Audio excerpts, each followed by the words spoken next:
ഇവിടെ ലാൽകുമാർ ഇതിൽ ഇപ്പോൾ മുമ്പ് പറഞ്ഞതുപോലെ പ്രതിപക്ഷ നേതാവിൻ്റെ മലയോര സംരക്ഷണ ജാഥ അതിൻ്റെ പേരിൽ തന്നെ അതിൻ്റെ ലക്ഷ്യം അടങ്ങിയിട്ടുണ്ട്. എന്നാൽ അതിൻ്റെ ഫോക്കസ് പോകുന്നത് സംസ്ഥാന സർക്കാരിലേക്കാണ്.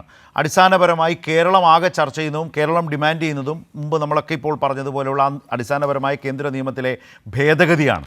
ഇവിടെ വയനാട്ടിലെ MP അത് പ്രിയങ്ക ഗാന്ധിയാണ് എന്നതുകൂടിയുണ്ട്. കോൺഗ്രസിൻ്റെ വളരെ പ്രധാനപ്പെട്ട ദേശീയ നേതാക്കളിൽ ഒരാളാണ്. പ്രിയങ്ക ഗാന്ധി പറയുന്നത് എന്താണ്? ആ നിയമത്തിൻ്റെ ഒരു ഭേദഗതിക്ക് വേണ്ടി ആയിരിക്കില്ല താൻ പാർലമെൻറ്റിൽ നിലപാടെടുക്കുക എന്ന് പറയുന്നത് യഥാർത്ഥത്തിൽ മലയോര സംരക്ഷണം എന്ന രാഷ്ട്രീയ നിലപാടെടുക്കുന്ന പ്രതിപക്ഷ നേതാവിൻ്റെ ജാഥയെ ഏതു തരത്തിലാണ് ബാധിക്കുക, സ്വാധീനിക്കുക?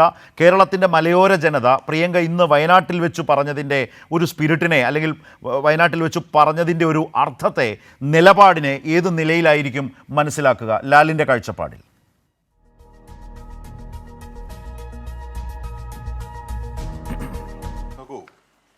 സതീഷിൻ്റെ പൊസിഷനും പ്രിയങ്ക ഗാന്ധിയുടെ പൊസിഷനും ഏതാണ്ട് കോൺഫ്ലിക്റ്റിംഗ് ആണ്. ഇത് പറയാതിരിക്കാൻ പറ്റില്ല. നമ്മൾ മലയോര, പ്രത്യേകിച്ച് വയനാട് മേഖലയിൽ ഈ ബഫർ സോൺ കഴിഞ്ഞ് അല്ലെങ്കിൽ ബഫർ സോണിൻ്റെ ഇപ്പുറത്ത് കിടക്കുന്ന ഏരിയയിൽ ഒക്കെ നേരിടുന്ന പ്രശ്നങ്ങൾ വളരെ അധികമാണ്. കാര്യം വൈൽഡ് ആനിമൽസിൻ്റെ നമ്പേഴ്സ് നമ്മൾക്ക് ചിന്തിക്കാൻ പറ്റുന്നതിൽ മേളിൽ പ്രപ്പോർഷനിൽ കൂടിയിട്ടുണ്ട് എന്നാണ് പറയുന്നത്. ഇതുമായി ബന്ധപ്പെട്ട് കൺട്രോൾ ചെയ്യണമെങ്കിൽ ഈ പറയുന്ന ഇതിനെ കൊല്ലുന്നതിൽ പോലും തെറ്റില്ല എന്ന് പരിസ്ഥിതി വിദഗ്ധനായ ഗാഡ്ഗിലാണ് കഴിഞ്ഞ കുറച്ച് കാലങ്ങൾക്ക് മുമ്പ് പറഞ്ഞത്. അതെങ്ങനെയാണ് നമുക്ക് സ്പീഷീസിനെ കൺട്രോൾ ചെയ്യേണ്ടതായിട്ടുണ്ട്, സ്പീഷീസിനെ പ്രൊട്ടക്റ്റ് ചെയ്യേണ്ടതായിട്ടുമുണ്ട്. ഇത് രണ്ടും കൂടെ പ്രോപ്പറായിട്ടൊരു ബാലൻസിലല്ല എങ്കിൽ യഥാർത്ഥത്തിൽ ഇക്കോസിസ്റ്റത്തിന് വലിയ പ്രശ്നം ഉണ്ടാകാനുള്ള സാധ്യത വളരെ കൂടുതലാണ്.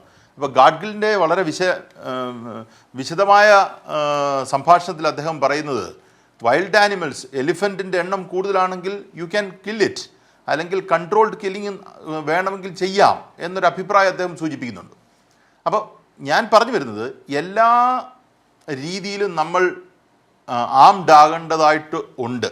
അങ്ങനെ ആംഡ് ആകണമെങ്കിൽ നമുക്കുള്ള സൊല്യൂഷൻ എന്ത് എന്നുള്ളതാണ് ചോദ്യം.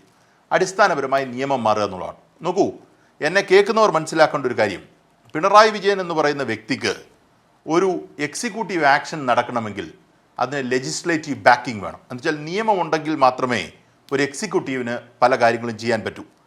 ഈ സംസ്ഥാനത്ത് നിൽക്കുന്ന ഇന്ന് വയനാട്ടിൽ നേരിടുന്ന വിഷയത്തിൽ യഥാർത്ഥത്തിൽ സംസ്ഥാന ഗവൺമെൻറ്റിന് നിയമപരമായി ഒന്നും ചെയ്യാൻ പറ്റില്ല എന്നുള്ളതാണ് യാഥാർത്ഥ്യം. ഇതാണ് ഇതിൻ്റെ ലളിതമായ യുക്തി.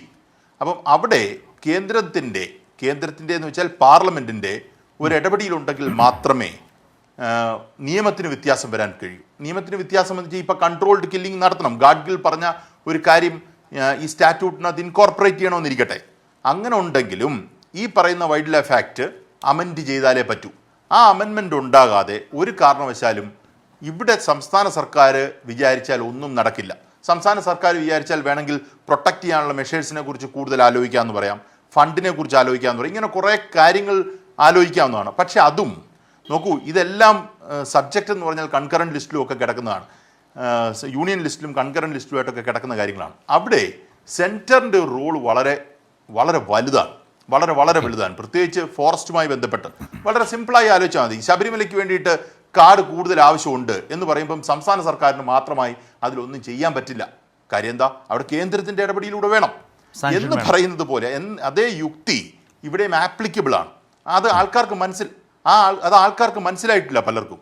കാര്യം ഇത് സർക്കാർ ചെയ്യുന്നില്ല. സർക്കാരിന് ഇപ്പോഴത്തെ പരിമിതിയിൽ അല്ലെങ്കിൽ ഇപ്പോഴത്തെ ഒരു സിറ്റുവേഷനിൽ സർക്കാരിന് ചെയ്യാൻ പറ്റുന്ന പരമാവധി കാര്യം ഈ കഴിവെ ഓടിച്ചു വിടാനും മയക്കി വെടി വെക്കാനും ഇങ്ങനെയുള്ള കാര്യങ്ങൾ ഒച്ചപ്പാടുണ്ടാക്കാൻ മാത്രമേ സർക്കാരിനും കഴിയൂ. ജനം ഒച്ച വെക്കുന്നു, അതിനനുസരിച്ച് സർക്കാരിന് ഒച്ച വെച്ച് ഇതിനെ ഓടിക്കുക എന്നുള്ളതല്ലാതെ വളരെ ഇറ്റ്സ് എ ഷാക്കിൾഡ് ഹാൻഡ്സ് ആണ് യഥാർത്ഥത്തിൽ സർക്കാരിനുള്ളത്. അങ്ങനെ ഇരിക്കെ പ്രിയങ്ക ഗാന്ധിയെ പോലൊരാൾ ഇതിൻ്റെ നിയമനിർമ്മാണവുമായി ബന്ധപ്പെട്ട് പാർലമെന്റ് മെമ്പർ ഇടപെടില്ല എന്നുള്ളൊരു വ്യക്തതയിൽ തന്നെ അവർ പറഞ്ഞിട്ടുണ്ട്. അനിൽ ബോസ് അംഗീകരിക്കുകയോ ഇല്ലയോ എന്നുള്ളത് പ്രശ്നമല്ല. കാര്യം അവർ ഓഡിയോയും വിഷ്വൽസും പുറത്തു വന്നിരിക്കുന്നു. ആ വിഷ്വൽസിനകത്ത് അവർ പറയുന്നത് നിയമനിർമ്മാണമല്ല അവർ ഫോക്കസ് ചെയ്യുന്ന മറ്റുള്ള കാര്യങ്ങളാണെന്നാണ്. ഒരു പാർലമെന്റ് മെമ്പർ, ആ പാർലമെന്റ് മെമ്പറെ നമ്മൾ സാധാരണഗതിയിലുള്ള ആൾക്കാർ വിളിക്കുന്നത് ലോ മേക്കർ എന്നാണ്. ലോ മേക്കർ എന്ന് വെച്ചാൽ എന്താ? നിയമം ഉണ്ടാക്കുന്ന ആൾ. ആ പാർലമെന്റ് മെമ്പർ നിയമം ഉണ്ടാക്കുന്നതുമായി ബന്ധപ്പെട്ട വിഷയത്തിൽ ഇടപെടില്ല, മറ്റ് കാര്യങ്ങളിലാണ് ഇടപെടുന്നതെന്ന് പറഞ്ഞാൽ ഇവരുടെ അടിസ്ഥാനപരമായ ഇവരിൽ നിക്ഷിപ്തമായിരിക്കുന്ന ദൗത്യത്തിൽ നിന്ന് അവർ പുറത്തു പോകുന്നു എന്നുള്ളതാണ്. അത് അവർ ജനം മനസ്സിലാക്കേണ്ട ഒരു കാര്യമാണ്. നിയമത്തിന്റെ കാര്യത്തിൽ അവർ ഇടപെടില്ല, ബാക്കിയുള്ള കാര്യത്തിൽ ഇടപെടും എന്നൊരു വ്യക്തതയിൽ തന്നെ പറഞ്ഞിട്ടുണ്ട്. അതിന് ആ വിഷയത്തിൽ യഥാർത്ഥത്തിൽ അനിൽ ബോസിന് വ്യക്തമായ ഉത്തരമില്ല എന്നുള്ളതാണ് അവിടുത്തെ പ്രശ്നം. അതിന് അനിൽ ബോസ് ഇപ്പുറത്ത് നിൽക്കുന്നവരെ സാധാരണഗതിയിൽ അനിൽ ബോസ് ഇങ്ങനെ സ്റ്റേറ്റ്മെന്റ് പറയുന്നതല്ല.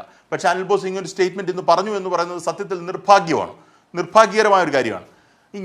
ഞാൻ പറയാൻ സ്ട്രെസ് ചെയ്യാൻ പോയിരുന്ന പോയിന്റ് നോക്കൂ, പ്രിയങ്ക ഗാന്ധി ഇടപെട്ടില്ലയോ എന്നുള്ളത് ഒരു വശം. റൈറ്റ്, ഞാൻ ഒരു നിമിഷം യെസ് അതിലെ ആ റെസ്പോൺസിബിലിറ്റി വളരെ പ്രധാനമാണ്. ലാൽ അത് പറഞ്ഞും വെച്ചിട്ടുണ്ട്.